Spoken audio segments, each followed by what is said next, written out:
Before we begin, take a moment to breathe. If you find value in stories that blend human emotion with timeless wisdom, consider subscribing to the channel. Your presence here supports mindful content in a noisy world. Desire, it's the pulse of our lives, the spark that drives us toward love, success, and connection. Yet, it's also the flame that can burn us when it rages unchecked. Today, we dive into a story of three souls, Lila, Arjun, and Mira, caught in a web of passion, ambition, and envy. Their lives intertwine in a modern city where desires for love, power, and belonging lead to chaos. Through their struggles, we'll uncover the Buddhist perspective on desire as the root of suffering and discover 6 practical techniques to find peace. Let's begin. The spark of desire. The city hums with life. Neon signs flicker, coffee shops buzz, and office towers loom under a restless sky. Lila, a 32-year-old marketing manager, strides through the chaos, her heels clicking against the pavement.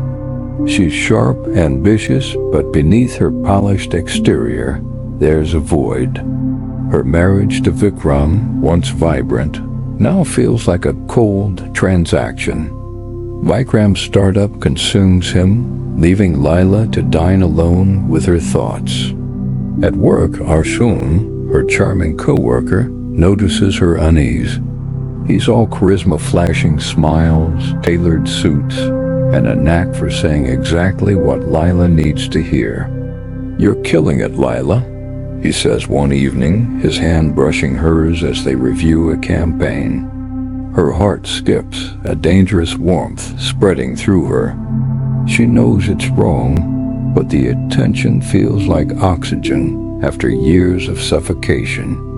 Meanwhile, Mira, Lila's best friend since college, sips wine at a crowded bar, watching Lila's Instagram stories with a tight smile.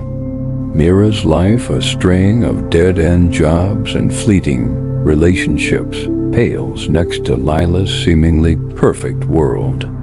When Lila cancels their weekly brunch to work late with Arjun, Mira's envy festers. "She's changed," Mira mutters, scrolling through photos of Lila's glittering life. The spark of desire. Lila's for validation, Arjun's for conquest, Mira's for relevance, ignites, setting the stage for chaos. The fire of passion. Late nights at the office become Lila's escape. Arjun's flirtations grow bolder, a lingering glance, a whispered compliment.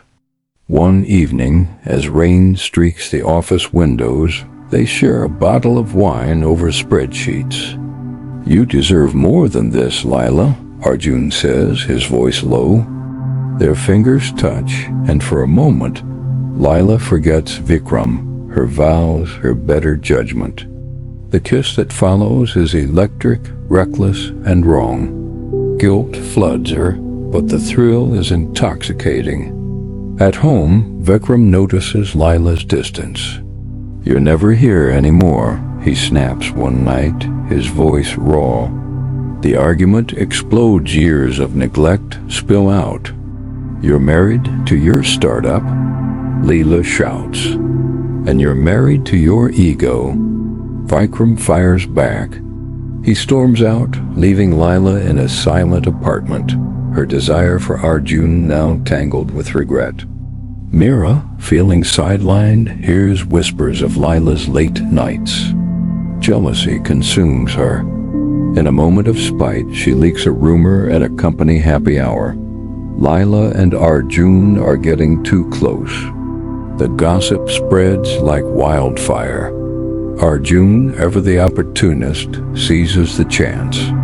He subtly undermines Lila's work, planting doubts with their boss to secure a promotion they're both chasing. "She's distracted," he says smoothly, knowing the rumor will do the rest.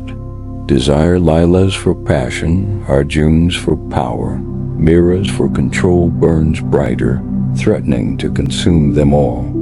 The ashes of desire. The fallout is swift. Layla's boss calls her in, voice cold. The rumors, your performance. We're giving the promotion to Arjun. Layla's world crumbles. She confronts Arjun, who feigns innocence, his charm now a cruel mask. You played yourself, Layla, he says, walking away.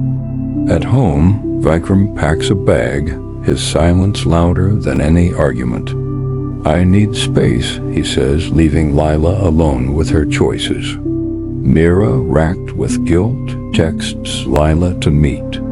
At their old favorite cafe, she tries to confess, but chokes on the words. Layla, exhausted, barely listens. I thought you were my friend, she says, her voice hollow. Mira leaves, tears stinging her eyes, unable to bridge the gap her envy created. Desperate for clarity, Layla wanders into a Buddhist temple. Its incense-heavy air a stark contrast to the city's noise. A monk, sensing her turmoil, speaks softly. Desire is a fire, child. It warms until it burns.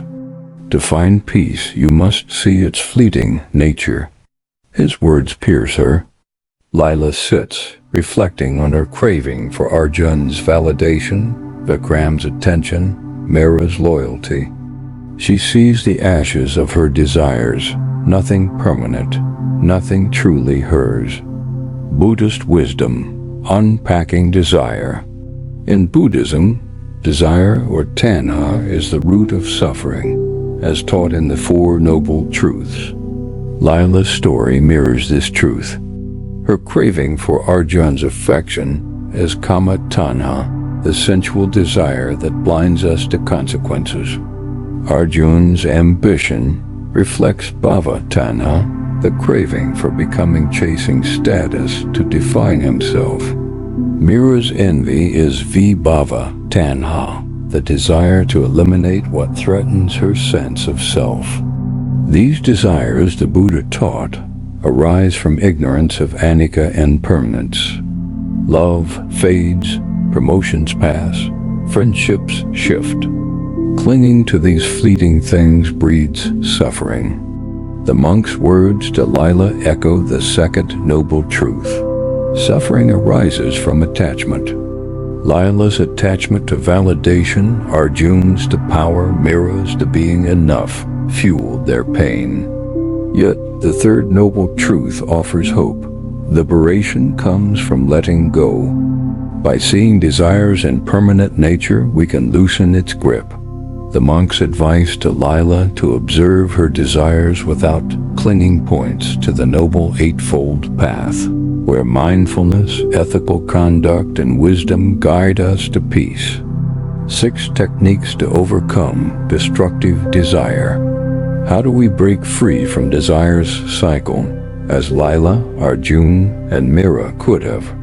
Here are 6 Buddhist-inspired techniques to find balance in relationships, work, and friendships. 1. Mindful awareness. Pause before acting on desire. Layla could have noticed her longing for Arjun's attention and questioned it, asking, "Is this true to my values?" Take a breath, observe the urge, and let it pass. 2. Meditation on impermanence. Reflect on the fleeting nature of what you crave. Arjun's promotion, Layla's fleeting passion, none last. Sit quietly, visualize the object of desire fading, and feel the freedom in letting go. 3. Cultivating gratitude. Shift focus to what you have. Layla could have appreciated Vikram's quiet dedication instead of seeking Arjun's flattery. Each day, list 3 things you're grateful for to ground yourself in the present. 4. Compassion practice, metta. Extend loving kindness to yourself and others. Mira could have wished Layla well instead of spreading rumors. Silently repeat, "May I be happy. may others be happy to heal resentment. 5. Ethical conduct. Sila. Align actions with integrity. Arjun's manipulation hurt others and himself. Before acting, ask, will this harm anyone? Choose honesty and kindness to build trust. 6. Community support. Sangha. Seek wise companions. Lila found clarity in the temple. We can find it in mentors or friends who embody mindfulness. Surround yourself with those who inspire growth, not chaos. Conclusion. Lila's journey from desire's spark to its ashes mirrors our own. We chase love, success, connection, only to find they slip through our fingers. Yet, in letting go, we find peace. The Buddha's wisdom reminds us, true freedom lies not in fulfilling every desire, but in understanding its fleeting nature. Try these 6 techniques: mindfulness, gratitude, compassion, and watch the fire of desire soften into clarity. If this story touched something within you, share it with someone who may need it too. Subscribe for more narratives where ancient wisdom meets the struggles of modern life. And remember, sometimes the greatest clarity comes after we lose everything we thought mattered.